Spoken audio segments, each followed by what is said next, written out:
Hello friends, welcome to my channel RD story. আশা করছি সবাই ভালো আছেন ও সুস্থ আছেন। আমার আজকের রেসিপি ফ্রাইড রাইস। বিয়েবাড়ি কিংবা যে কোনো অনুষ্ঠান বাড়িতেই আমরা ফ্রাইড রাইস খেয়ে থাকি। বাড়িতে সহজেই কি করে বিয়েবাড়ি বা অনুষ্ঠান বাড়ির স্টাইলে ফ্রাইড রাইস তৈরি করবেন একদম ঝরঝরে, দেখে নিন আজকের রেসিপিটা। সঠিক মাপসহ আপনাদেরকে দেখিয়ে দেবো। কেমন লাগলো আজকের রেসিপিটা অবশ্যই আমাকে কমেন্ট করে জানাবেন।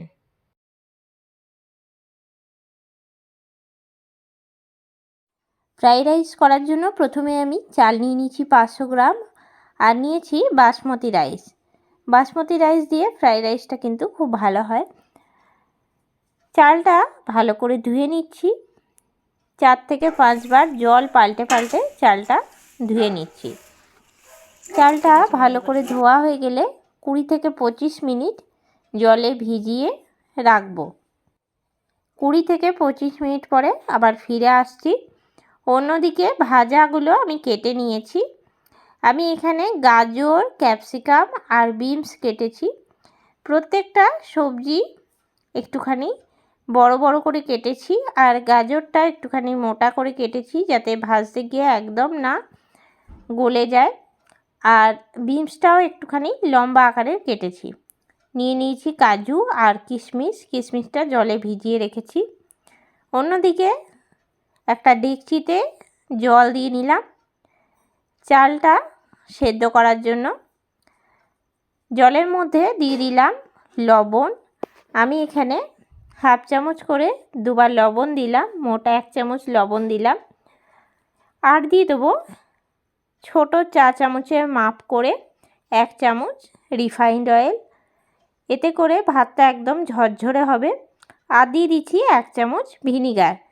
ভিনিগার না থাকলে লেবু রসও দিতে পারেন। ভিনিগার বা লেবু রস দিলে কিন্তু ভাতটা একদম সাদা ধপধপে হবে, এই জন্যই ভিনিগার বা লেবু রসটা ব্যবহার করছি। এরপরে চালটা দিয়ে দিচ্ছি ডেকচির মধ্যে সেদ্ধ হওয়ার জন্য। গ্যাসের ফ্লেমটা হাই টু মিডিয়ামে করে ভাতটা সেদ্ধ করে নেব। তবে ভাতটা কিন্তু একদম গলাবো না। ভাতটা সেদ্ধ হতে হতে সবজিগুলো আমি ভেজে নিচ্ছি। কড়াই চাপিয়ে নিচ্ছি, কড়াইয়ের মধ্যে দিয়ে দিচ্ছি রিফাইন্ড অয়েল। আপনারা চাইলে ঘি দিয়েও ভেজে নিতে পারেন। তেল গরম হয়ে গেলে একটা একটা করে কেটে রাখা সবজি দিয়ে দিচ্ছি। সব সবজি কিন্তু একসঙ্গে ভাজবো না, কেননা সব সবজি ভাজার সময়টাও এক হয় না, এক সময়ে কিন্তু সেদ্ধ হয় না। তার জন্য প্রথমে গাজরটা ভেজে নিচ্ছি। গাজর ভাজা হতে কিন্তু একটুখানি বেশি সময় লাগে, আর বিনস আর ক্যাপসিকাম ভাজতে খুব বেশি সময় লাগে না। দিয়ে দিচ্ছি আন্দাজ মতন লবণ। লবণটা দিয়ে নাড়াচাড়া দিয়ে নিলাম। লবণটা দিয়ে দিলে কিন্তু তাড়াতাড়ি সেদ্ধ হয়ে যাবে। আর সবজিতে লবণ দিয়ে যদি ভাজা হয় তাহলে কিন্তু সবজির মধ্যে লবণটা খুব ভালো মতন ঢোকে। ভালো করে নাড়াচাড়া দিয়ে গাজরটা ভেজে নিচ্ছি।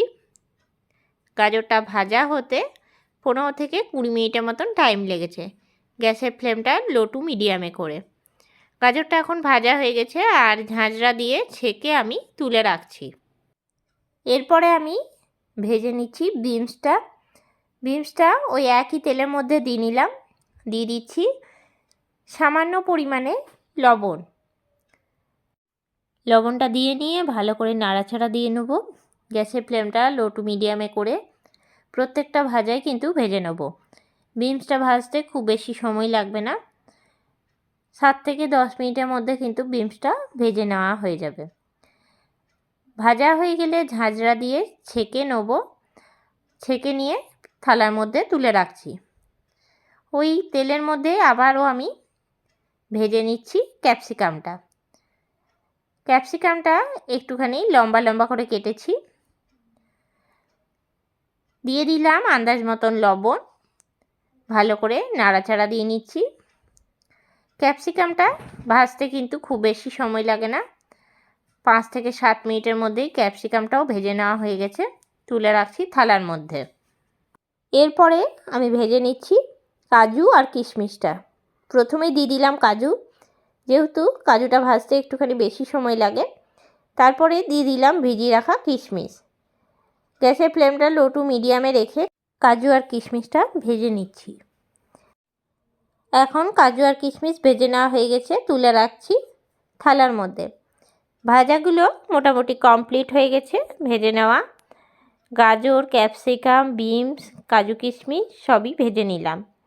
অন্যদিকে কিন্তু ভাতটাও সেদ্ধ হয়ে এসছে। ফ্রাইড রাইসের জন্য যে ভাতটা চাপিয়েছিলাম, ভাতটা কিন্তু এখন হয়ে এসছে। ভালো করে একবার নাড়াচাড়া দিয়ে নিলাম। এরপরে মাঠটা ঝরিয়ে নিচ্ছি। নিয়ে নিয়েছি ছিদ্রযুক্ত থালা, হাতায় করে করে দিয়ে দিচ্ছি থালার মধ্যে। আপনারা চাইলে ঝুড়ির মধ্যেও মাঠটা ঝেড়ে নিতে পারেন, যেভাবেই হোক মাঠটা গেলে নিলেই কিন্তু হবে। আর ভাতটা কিন্তু যেহেতু সামান্য তেল দিয়েছিলাম, তার জন্য কিন্তু একদম ঝরঝরে হয়েছে। আর ওপর থেকে যদি ভিনিগার বা লেবু রস দেওয়া হয় তাহলে কিন্তু ভাতটা এরকম সাদা ফিট হবে। থালার মধ্যে পুরো ভাতটা দেওয়ার পরে ওপর থেকে দিয়ে দিচ্ছি আমি ঠান্ডা জল। এতে করে মাঠটা কিন্তু একটুও গায়ে থাকবে না। দিয়ে দিলাম ছোটো বাটির মাপ করে 2 বাটি জল। ফ্রাইড রাইসের ভাতের মধ্যে দিয়ে দিচ্ছি লবণ। লবণটা আমি সামান্য পরিমাণে দিলাম, কেননা জলটার মধ্যে কিন্তু আগেই লবণ দিয়েছিলাম যখন ভাতটা সেদ্ধ করি, তার আগে। দিয়ে দিচ্ছি 2 চামচ চিনি। এরপরে আবারও আমি কড়াই চাপিয়ে নিয়েছি আর কড়াইয়ের মধ্যে দিয়ে দিচ্ছি ঘি। আমি দিয়ে দিলাম 2 চামচ ঘি। ঘিটা খুব ভালো মতন গরম করে নেব। গরম করে নিয়ে খুন্তি দিয়ে কড়াইয়ের চারপাশে লাগিয়ে দিলাম। এরপরে কিছু গোটা গরম মশলা দিয়ে দিচ্ছি। প্রথমেই দিয়ে দিলাম 2টো তেজপাতা, দিয়ে দিচ্ছি 4-5টা এলাচ, দারচিনির টুকরো আর 6-7টার মতন লবঙ্গ। প্রত্যেকটা এলাচ কিন্তু একটুখানি মুখটা ফাটিয়ে পরে দিয়েছি। ভালো করে নাড়াচাড়া দিয়ে ফোড়নটাকে রেডি করে নিলাম। এরপরে দিয়ে দিচ্ছি জল ঝরিয়ে রাখা ফ্রাইড রাইসের ভাতটা দিয়ে দিলাম কড়াইয়ের মধ্যে। আমি কিন্তু ভাতটা ভেজে নিয়েই ফ্রাইড রাইসটা করছি, তবে পরিমাণে যদি খুব বেশি থাকে তাহলে কিন্তু ভাজার প্রয়োজন নেই। তাহলে কোনো বড় গামলার মধ্যে গরম ঘি দিয়েও কিন্তু আপনারা ফ্রাইড রাইসটা রেডি করে নিতে পারেন। ভাজাগুলো অন্যদিকে আগে থেকে ভেজে রাখা ছিল। এবার একটু একটু করে ভাজা দিয়ে দিচ্ছি। দিয়ে নিয়ে খুব ভালো করে নাড়াচাড়া দিয়ে নেব। যেহেতু চালের পরিমাণটা বেশি বা ভাতটা বেশি, তার জন্য কিন্তু আমি 2 বারে ভেজে নিচ্ছি। কড়াইয়ে কিন্তু একবারে ভাজবো না, একটুখানি ভাজা দিয়েছি আর ভাতটা দিয়ে এবার নাড়াচাড়া দিয়ে নেব। 5 থেকে 7 মিনিটের মতো নাড়াচাড়া দিলেই কিন্তু রেডি হয়ে যাবে ফ্রাইড রাইস। এই সময় কিন্তু গ্যাসের ফ্লেমটা লো টু মিডিয়ামে থাকবে। আর বেশ কিছুক্ষণ নাড়াচাড়া করার পরে কিন্তু ফ্রাইড রাইসটা পুরোপুরিভাবে রেডি হয়ে গেছে।